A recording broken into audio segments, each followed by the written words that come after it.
안녕하세요. 이번 시간에는 태양에너지와 지구의 에너지 순환에 대해서 배워보도록 하겠습니다. 우선 태양에너지에 대한 정의부터 시작을 해보겠는데요. 칠판을 통해서 같이 한번 정리를 하면서 시작을 해보도록 할게요. 그래서 우선 여러분들이 알고 계셔야 하는 태양에너지부터 시작을 할게요. 태양에너지. 우선 태양에너지라고 하면 뭐예요? 생명체의 근원이 되는 에너지다라고 생각이 되시죠? 그쵸? 생명체의 근원 에너지, 그쵸? 생명체의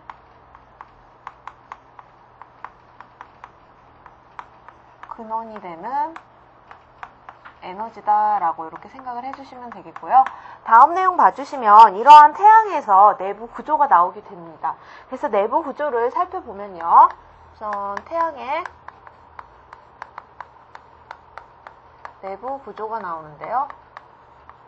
그래서 내부 구조를 살펴보면 크게 이제 세 가지 층으로 나뉘게 돼요. 중심 부분에는 핵이 존재하고요. 그래서 핵이 존재하고 이제 얘는 중심 부분에 있다라고 생각을 해주시면 되겠습니다. 그 다음에 뭐가 있나요? 복사층과 대류층이 존재한다라고 생각을 해주시면 되겠고요. 그 다음에는 이러한 태양 에너지의 생성 부분에 대해서 한번 살펴보도록 할게요. 태양 에너지의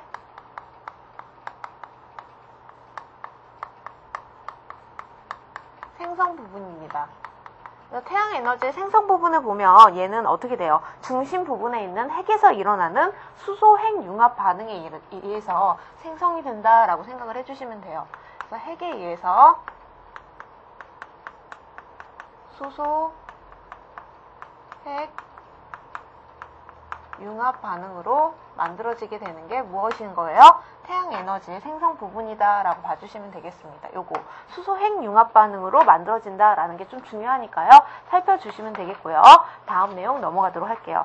다음 부분 봐주시면 이제 중요한 법칙이 하나 나오게 되는데요. 에너지 뭐예요? 질량과 에너지의 등가 원리가 나오게 됩니다. 그래서 같이 한번 살펴볼게요. 여기 세 번째 보시면 아인슈타인의 뭐가 나오고 있어요? 질량과 에너지 등가 원리가 나오고 있어요. 이거 좀 중요하니까요. 잘 봐주시면 될 것 같아요. 그래서 한번 같이 살펴보도록 할게요. 얘는 말 그대로 감소한 질량만큼 뭐예요? 에너지로 전환된다라고 생각을 해주시면 됩니다. 얘는 감소한 질량만큼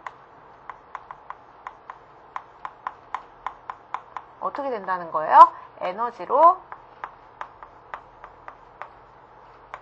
전환된다라는 게 원리다라고 생각을 해주시면 될 것 같아요. 얘가 감소한 만큼 어떻게 돼요? 에너지로 전환이 되니까요. 이렇게 생각을 해주시면 되겠고요. 이게 에너지 등가 원리다라고 봐주시면 되겠고, 우리가 알고 있는 식은 이제 요거 여러분들이 알고 계실 거예요. E는 여러분들 많이 보셨죠?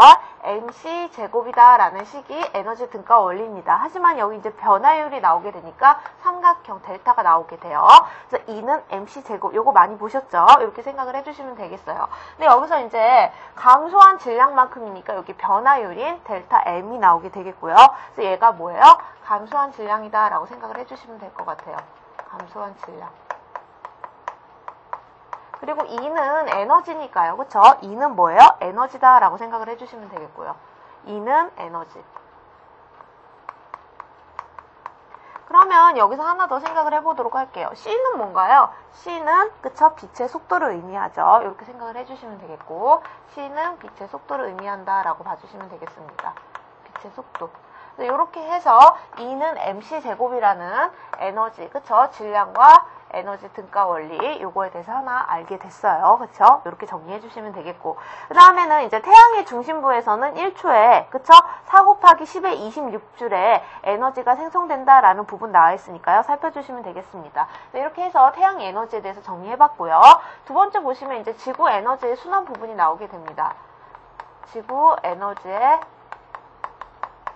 순환 부분이 나오는데요. 같이 한번 살펴보도록 할게요. 그래서 얘는 이제 지구에 도달하는 태양 에너지는요, 전체 에너지의 20억 분의 1만 이렇게 어떻게 돼요? 태양 에너지가 도달한다라고 생각을 해주시면 되겠습니다.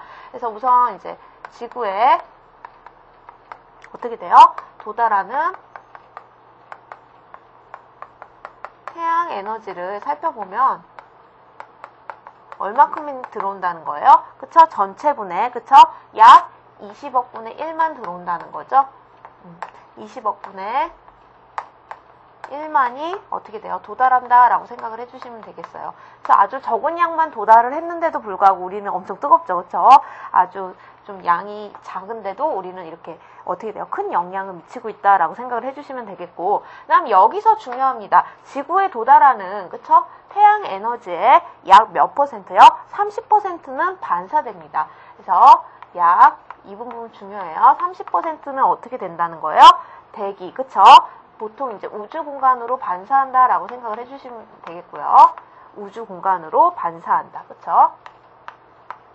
그러면 100% 중에서 나머지 70%만 어떻게 된다는 거예요? 지구에 흡수한다라고 생각을 해주시면 될 것 같아요.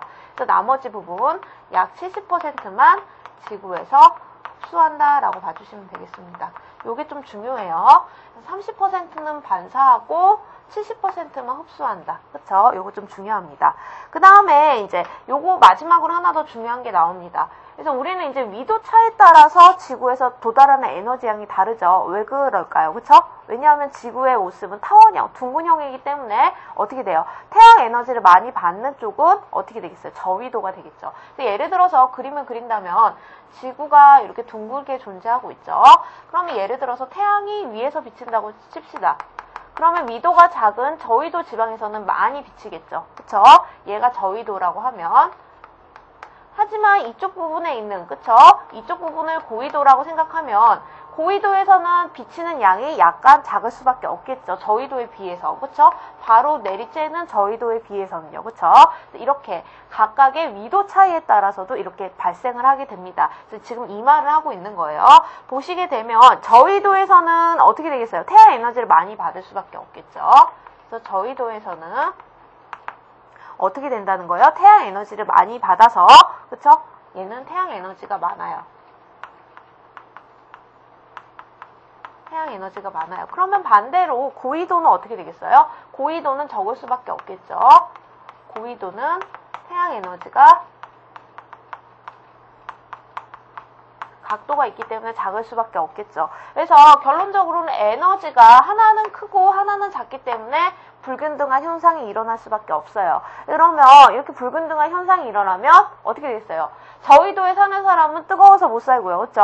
고위도에 사는 사람은 에너지가 부족하기 때문에 또 문제가 있겠죠. 근데 이러한 문제 없이 우리는 지금 잘 살고 있잖아요. 그래서 이런 것들을 왜 그런가 살펴봤더니, 그쵸? 대기와 해수의 순환에 의해서 이렇게 불균등한 에너지를 어떻게 되는 거예요? 운반해줘서 조절해준다라는 거 생각을 해주시면 되겠습니다. 그래서 얘의 해결점은 대기와 해수의 순환에 의해서 불균등한 에너지를 균등하게 만들어주는 거죠. 이렇게 생각을 해주시면 되겠어요. 그래서 에너지 불균형을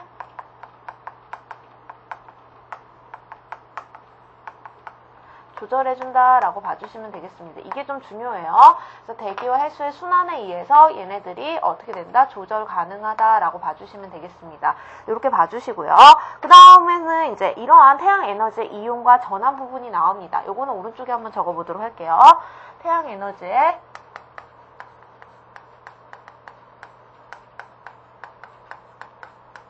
이용과 전환 부분입니다. 요게 좀 중요해요. 한번 살펴볼게요. 그래서 우선은 이제 말 그대로 태양 에너지는 뭐예요? 근원이 되는 에너지죠. 요건 좀 잘 봐주시고요. 그래서 태양 에너지는 말 그대로 근원이 되는 에너지다. 근원 에너지가 된다라고 생각을 해주시면 되겠고, 그 다음에 두 번째 보시면 뭐가 나오나요? 그쵸? 지표에서 일어나는 무슨 작용이요? 풍화, 침식작용, 깎이는 작용 등 여러 가지, 그쵸? 작용 등을 인해서, 그쵸? 자연현상을 발생을 시켜줘요. 그쵸? 그래서 태양 에너지는 자연현상을 발생시켜주죠? 자연현상을 발생시켜준다. 이렇게 정리해 주시면 되겠고, 세 번째 보시면 내용이 뭐가 있어요? 얘는 물질과 에너지 순환이 일어나게 되죠. 그래서 이러한 에너지 순환으로 인해서 다른 에너지로도 전환이 가능하도록 만들어주고 있어요. 그래서 제가 적어볼게요. 물질과 에너지의 순환으로 인해서 얘를 어떻게 돼요? 다른 에너지로 형태가 전환 가능하죠. 다른 에너지로 형태가 전환이 가능하다라고 생각을 해주시면 될 것 같습니다. 전환 가능하다. 그래서 우선은 태양 에너지에 대해서는 이제 근원이 되는 에너지다. 이건 알고 있는 거고요. 그리고 마지막 부분에 있는 정의 부분 있죠? 다른 형태로도 전환이 가능하다. 이렇게까지 정리해 주시면 될 것 같습니다. 그래서 이제 태양 에너지에 대해서 중요한 부분, 특히 여기선 중요하다라고 하면 이 지구 에너지 순환 부분이 중요하니까요. 이 부분 다시 한번 살펴주시면 되겠고, 다음 부분은 이제 좀 중요한 부분이에요. 또 이번에는 우주관과 행성의 운동 법칙에 대해서 한번 배워보도록 하겠습니다. 그래서 우선 보시면 태양 에너지의 이용과 전환 부분 잘 한번 살펴주시고요. 두 번째 보시면 이제 지구 중심설과 태양 중심설로 나뉘게 되는데요. 한번 살펴보도록 할게요. 그래서 지구 중심설과 태양 중심설로 나뉘게 됩니다. 우리 책에 보시면 이렇게 크게 두 가지 카테고리로 나뉘어져 있는데요. 우선 여기서는 여러분들 좀 헷갈려 하시는데요. 한번 살펴볼게요. 우선 첫 번째 보시면 이제 프톨레마이오스라는 과학자는 지구 중심설을 이제 주장했어요. 적어볼게요. 프톨레, 그쵸? 마이오스는 지구 중심설을 주장했어요. 과학자 이름이 어렵습니다. 그래서 이 지구 중심설을 다른 말로 하자면 천동설이라고 하고요. 천동설. 그 다음에 두 번째 보시면 뭐가 나오나요? 과학자. 코페르니쿠스가 나와 있죠? 코페르니쿠스. 코페르니쿠스는 뭐예요? 태양 중심설을 어떻게 돼요? 주장했죠. 그래서 태양 중심설을 주장했고요. 얘는 이제 지동설이다 라고 생각을 해주시면 될 것 같습니다. 이렇게 두 가지 살펴주시면 되겠고, 우선 프톨레마이오스의 지구 중심설을 보시면 이거는 뭐예요? 말 그대로 지구가 중심이라는 거예요. 그래서 우주의 중심이 무엇이라는 거예요? 지구다. 그쵸? 그래서 우주의 중심은 지구다라는 거, 우주의 중심이 무엇이다? 지구다 라고 생각을 해주시면 되겠고요. 그래서 순서를 보시면 태양, 달, 행성, 그쵸? 얘네들이 지구 주위를 공전한다 라고 생각을 해주시면 되겠습니다. 얘는 태양, 뭐예요? 달, 또 뭐 있어요? 행성이 지구 주위를 공전한다 라고 봐주시면 될 것 같고요. 그러면 반대로 뭐예요? 코페르니쿠스의 태양 중심설은 어떻게 되겠어요? 태양이 중심이 되겠죠. 얘는 태양 중심설이니까 어떻게 돼요?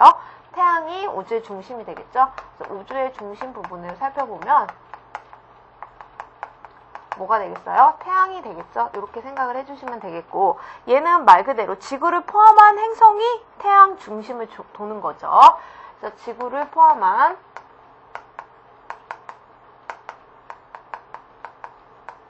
행성이 어떻게 된다는 거예요? 태양을 돈다라고 생각을 해주시면 되겠죠. 그래서 태양 주위를 공전한다라고 봐주시면 되겠습니다. 그래서 항상 여러분들이 코페르니쿠스라는 과학자는 아실 거예요. 근데 이제 프톨레마이오스는 약간 헷갈려 하시니까 요거 두 개 좀 잘 봐주시면 되겠고요. 그 다음에 여기서 나올 수 있는 거는 이제 천동설로 설명이 가능한 천체 현상, 그쵸? 그리고 이제 지동설로 관측한 현상, 그리고 관측 불가능한 현상, 이렇게 여러 가지가 나뉘게 되는데요. 우선 한번 살펴보도록 할게요. 이렇게 천동설과 지동설에 대한 개념 좀 살펴주시고요. 그 다음에 천동설로 설명이 가능한 천체 관측 현상을 보시면 수성과 금성이 새벽과 초저녁에만 관측이 되는 현상, 그리고 행성의 순행과 역행, 그리고 태양과 달의 별의 일주 운동이 여기 해당이 되고요.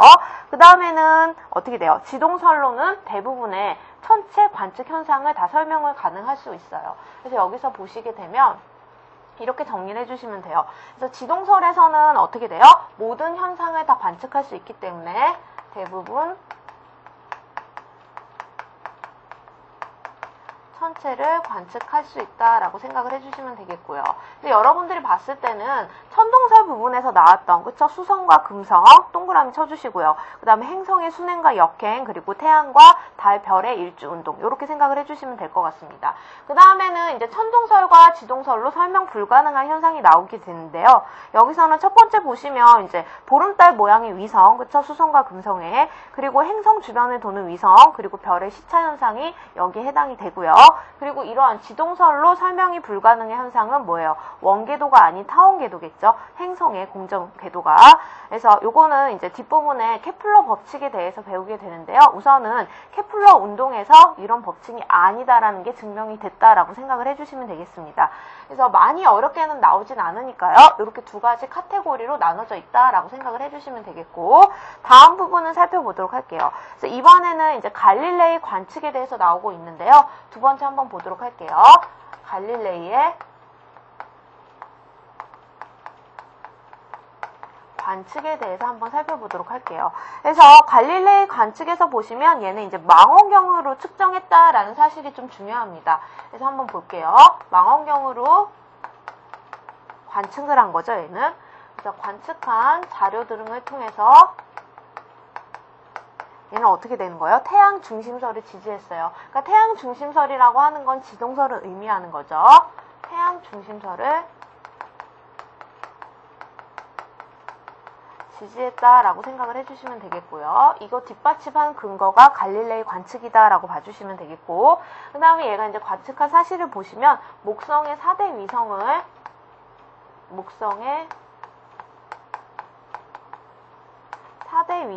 관측을 했고요. 4대 위성이라고 하는 것은 목성 주위를 도는 4개의 위성을 관측했어요. 그 다음에 세 번째 보시면 또 뭐가 있나요? 금성의 위상 변화도 관측을 했어요. 그래서 금성의 위상 변화도 관측했어요. 그래서 봐주시면 이제 보름달 모양의 어떻게 돼요? 금성 모양을 그쵸? 관측을 하게 됩니다. 그래서 제가 적어볼게요. 보름달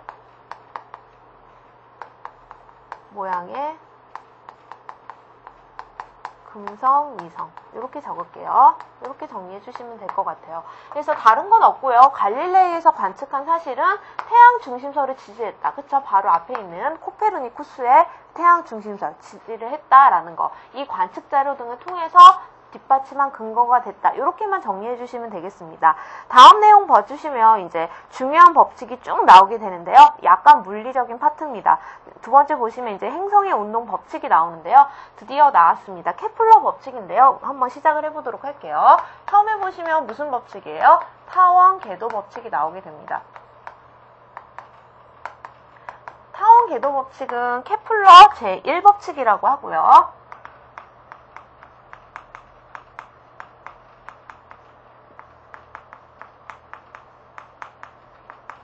이거 좀 잘 봐주시면 돼요. 그래서 말 그대로 얘는 이제 행성이 도는데 궤도가 어떻게 돼요?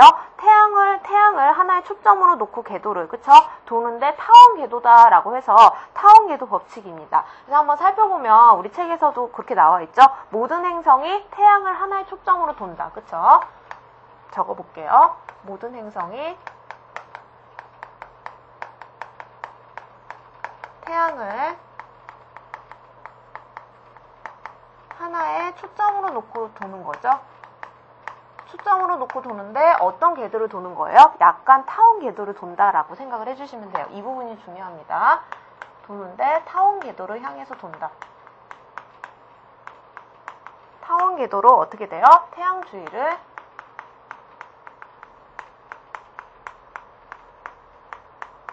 공전한다라고 생각을 해주시면 되겠습니다. 이게 좀 중요하고요. 그래서 여기서 이제 알고 계셔야 될 거는 타원 궤도로 공전한다는 말. 그 다음에 봐주시면 되겠고, 그 다음에 이제 태양의 위치가 나오게 돼요. 그래서 태양의 위치라고 하는 것은 타원 궤도에서 한 초점에 위치한다라고 봐주시면 되겠고요. 여기서 이제 근일점과 원일점에 대한 개념이 나옵니다. 한번 살펴볼게요. 여기서 이제 근일점과 원일점에 대한 개념이 나오는데요. 우선 근일점을 살펴보도록 할게요. 그래서 근일점이라고 하는 것은 뭐예요? 태양과 행성 사이에서 거리가 가까운 곳을 근일점이라고 하죠. 그래서 태양과 행성 사이의 거리가 가까운 것을 근위점이라고 하고, 그러면 반대로 원위점이라고 하는 것은 어떻게 돼요? 거리가 먼 곳을 의미하게 되겠죠. 얘는 이제 태양과 행성 사이의 거리가 먼 곳을 의미한다라고 생각을 해주시면 될 것 같아요. 그래서 이름에서도 이제 가까울고, 그쵸? 얘네도 이제 원은 멀 원이니까 이렇게 반대다라고 생각을 해주시면 되겠고, 결론적으로는 어떻게 돼요? 가까운 지점에서 먼 지점, 근일점에서 원일점으로 돌 때는 점점 더 멀어질 수밖에 없겠죠. 왜냐하면 얘는 가까운 지점이고요. 여기서 나왔듯이, 그쵸?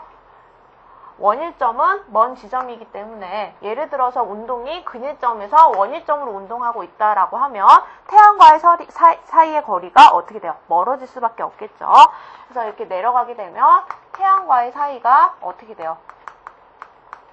태양과의 거리가 멀어진다라고 생각을 해주시면 되겠습니다. 멀어진다. 머릿속으로 생각해 주시면 좀 이해가 되시죠? 이렇게 봐주시면 되겠고, 그 다음에 중요한 개념 하나 나오고 있습니다. 이심률에 대한 개념인데요. 한번 살펴볼게요. 세 번째 보시면 이제 이심률에 대한 개념입니다. 요거는 제가 발표 하나 할게요. 시험 문제는 뭐 이심률에 대해서 뭐 물어보진 않지만 이제 좀 물리적으로 중요한 개념이에요. 케플러 법칙에서. 그래서 여기서 보시면 이제 어떻게 되냐 하면 두 초점 사이의 거리에서 얘는 긴 타원의 반지름으로 나눈 값이에요. 그래서 얘는 이제 혜성의 공전 궤도 모양을 나타낼 때 사용해요. 그래서 제가 적어볼게요. 혜성의 공전 궤도 모양을 어떻게 된다? 나타낼 때 사용한다라고 생각을 해주시면 될 것 같아요. 그래서 이제 우리 책에 보시면 이러한 이심률에 대해서 얘네는 이제 두 초점 사이의 거리가 가까워지게 되면 이심률이 작아지고요. 초점 사이의 거리가 어떻게 된다? 가까워지면 작아지게 되고요. 그럼 반대로 이 초점 사이의 거리가 멀어지게 되면 이심률이 더 커지게 되겠죠? 그렇죠? 멀어지게 되면 이심률이 올라갈 수밖에 없죠. 이 두 가지 사실을 좀 잘 봐주시면 될 것 같아요. 가까워지면 낮아지고 멀어지면 올라가게 된다는 사실입니다. 그래서 이제 이심률 2에서 긴 반지름과 짧은 반지름에 해당하는 공식도 나와 있는데요. 이 공식에 대한 부분으로 뭐 시험 문제 나오지는 않으니까요. 여러분들은 이 이심률에 대한 정의만 좀 살펴주시면 되겠습니다. 다음 부분은 제2법칙으로 넘어가도록 할게요. 제2법칙은 이름이 면적 속도 일정 법칙입니다. 두 번째 보시면 면적 속도 일정 법칙입니다. 얘는 이제 다른 말로 하자면 케플러의 제2법칙이라고 하고요. 케플러 제2법칙이라고 합니다. 그래서 총 3법칙이 있는데요. 우선 이 법칙까지 한번 보도록 할게요. 그래서 면적 속도 일정 법칙이라고 하는 것은 이제 혜성과 태양을 연결한 직선이 같은 시간 동안 휩쓸고 가는 면적은 어떻게 돼요? 일정하게 같다라는 부분이에요. 그래서 제가 한번 써보도록 할게요. 그래서 행성과 태양을 연결한 직선이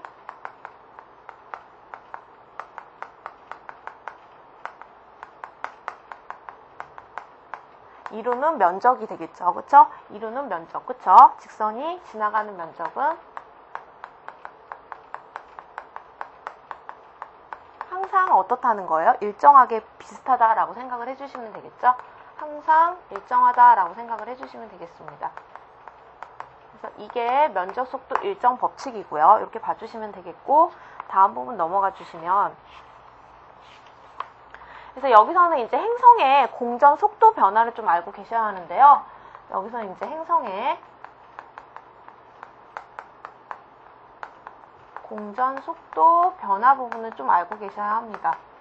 우선 보시면 어떻게 되겠어요? 근일점은 가까운 지점이겠죠? 그래서 가까운 지점에서는 공전 속도가 좀 빨라지게 되고요. 볼게요. 근일점에서는 공전 속도가 빨라지게 되고요. 가까운 지점이니까. 대신 반대 지점, 그쵸? 원일점에서는 어떻게 되겠어요? 느려질 수밖에 없겠죠. 원일점에서는 속도가 느려질 수밖에 없다라고 생각을 해주시면 됩니다. 다른 건 없어요. 근일점은 거리가 가까운 지점이고 원일점은 머니까 속도가 느려질 수밖에 없겠죠. 이렇게 생각을 해주시면 되겠고, 그 다음에 공정궤도가 납작할수록, 납작한 건 이제 이심률이 크다는 거죠. 반대로. 그렇죠? 그래서 여기서는 어떻게 돼요? 공정궤도가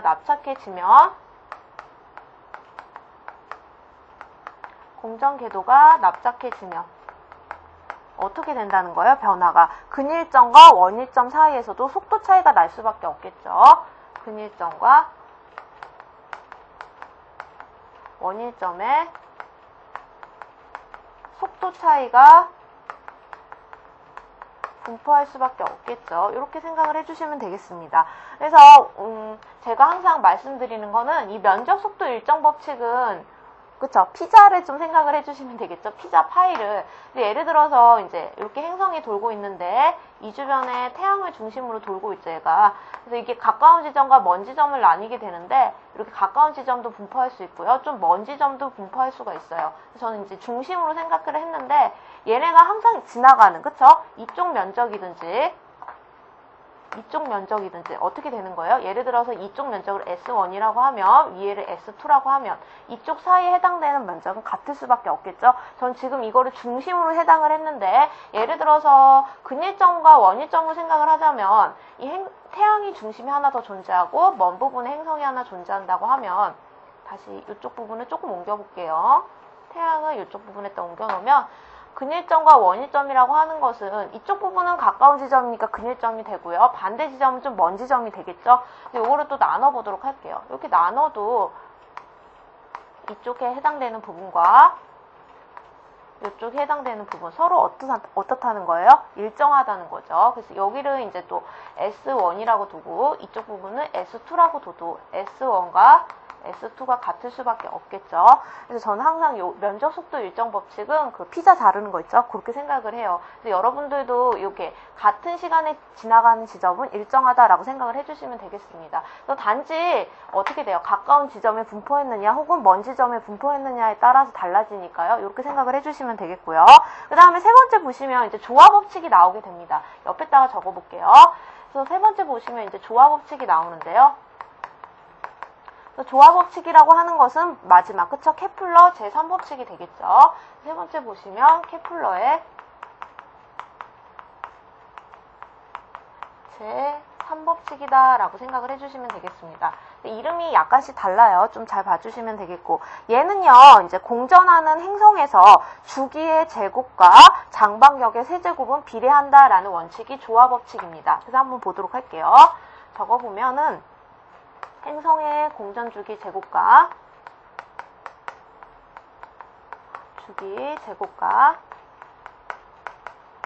장방경의 세제곱, 그쵸? 장방경의 세제곱은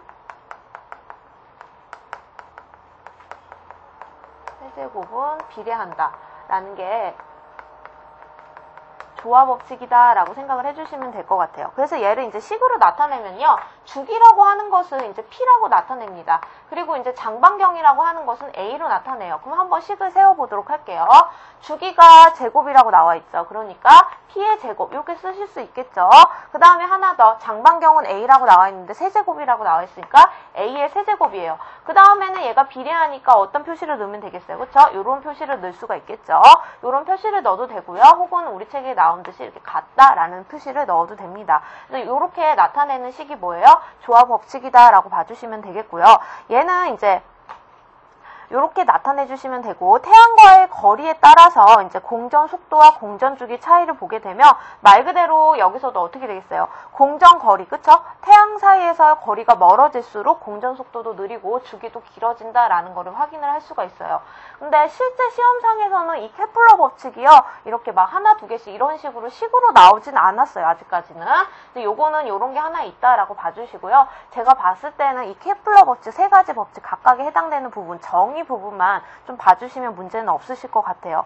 다음 부분 보시면 우리 책에 이제 케플러 이후에 70년이 흐른 다음에 내용이 나와 있죠.